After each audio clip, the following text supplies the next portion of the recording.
To date, the extradition of McKinnon to the U.S. has not been enforced.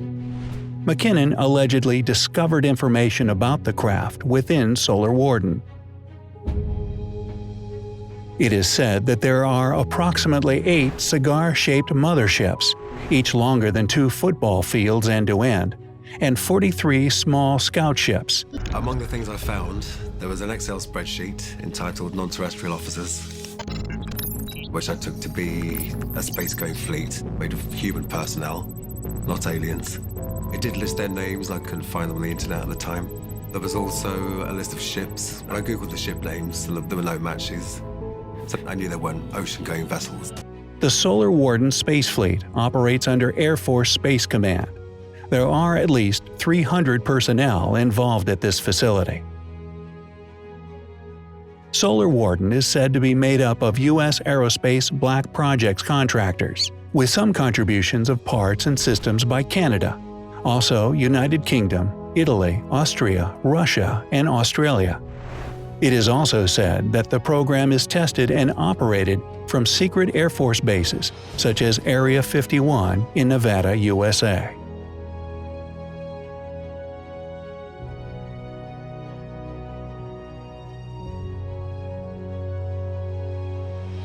Another newer version of the definition and description of Solar Warden is that it isn't the Earth's Interstellar Space Program itself.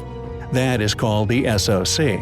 But Solar Warden is in fact the name of a research project that would create sunspots and send the solar waves to directional nodes in space, which in turn aim the solar waves at targets like a rogue asteroid or an alien spacecraft that had flown into our solar system unannounced, without permission, and with hostile intentions. After years of fighting in court for having illegally accessed NASA's computers, the hacker is talking about the findings he has made at the time.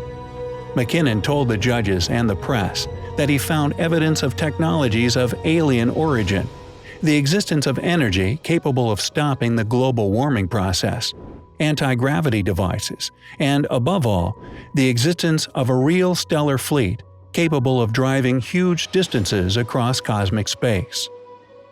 Interestingly, some of the names of these ships were people allegedly involved in Majestic 12. If there was a secret space program, and if it has anything to do with back engineering crashed alien spacecraft, then those MJ-12 people are exactly the ones you would expect to find name-checked in this way. Secrecy associated with MJ-12, in my judgment, has permitted us to spend a huge amount of money, trillions of dollars. My more recent conclusion is that some of the trillions of dollars of money have been used to take the technology we have discovered and build gravity-controlled devices that we would see sometimes as UFOs. So if you look in the sky now, in my opinion, it's 50-50 chance that it's ours versus theirs. Gary McKinnon thinks he has found enough evidence to assert that the Americans have a secret space program run by the Navy, that is, spaceships. According to metro.co.uk, all the details are reported in an ample interview with Rich Planet TV, known for its UFO programs. We used a program called Land Search to help us access all the tabs and folders. There, we found an Excel file named Non-Terrestrial Officers, the officers from outside the Earth. The file contained names and ranks, and material transfers were specified between ships, and the name of the spacecraft began with the USS. Oh no, they're all like this. I used that one single method to gain entry to the places I got into. Right, and are you allowed to say which other places you got into, or? Well, I'll say it was the Army, the Navy, and NASA, and the Pentagon. Right, right. And were they all on separate banks of IP addresses, each of those that you've just mentioned? Oh yeah, completely separate blocks. Right, so you knew whether you were trying to access NASA or Pentagon or Army, Navy, they're all in completely different IP ranges. Yeah, but right. Once you're in there, it can get a bit confusing, because once you start exploring, there's attached networks, other networks, private networks, and in the end, you're not really sure where you are after a while. Right. But what evidence would McKinnon have found? alien visits hidden to the public because the space images were altered to the NASA Johnson Space Center. Here, for example, UFOs were taken out of the photographs. I double-clicked on this image, and it was coming down very slowly, but I could see this tubular, a classic cigar-shaped UFO, with these kind of geodesic domes, like half a golf ball stuck on top and underneath. And I'm just amazed, because I've found real evidence of what I thought was a UFO, although it could have been a secret spaceship, who knows. But there it was in front of me, coming down the screen. And then suddenly I saw the mouse move across the screen, right-click the LAN icon and choose disconnect, and lost the chance to fully transfer the photo to my machine. So it was a eureka moment, but also, they got me. McKinnon found on NASA's servers a high-definition image of a large cigar-like object floating above the northern hemisphere. When he hacked the U.S. Army servers, McKinnon discovered a diary of all non-terrestrial officers, proof that the U.S. Army had a secret battalion in space. Some of the U.S. ships are called USS LeMay or USS Hillenkoetter, USS coming from the United States spaceship, the U.S. Space Shuttle. McKinnon said, "I found a list of officers in the non-terrestrial officer section. This does not mean aliens, but the fact that they are not based on Earth. They were serving a fleet that were not American Navy ships, but spaceships away from our planet." Gary ended up being the first person to uncover tangible proof of these programs through his hacking.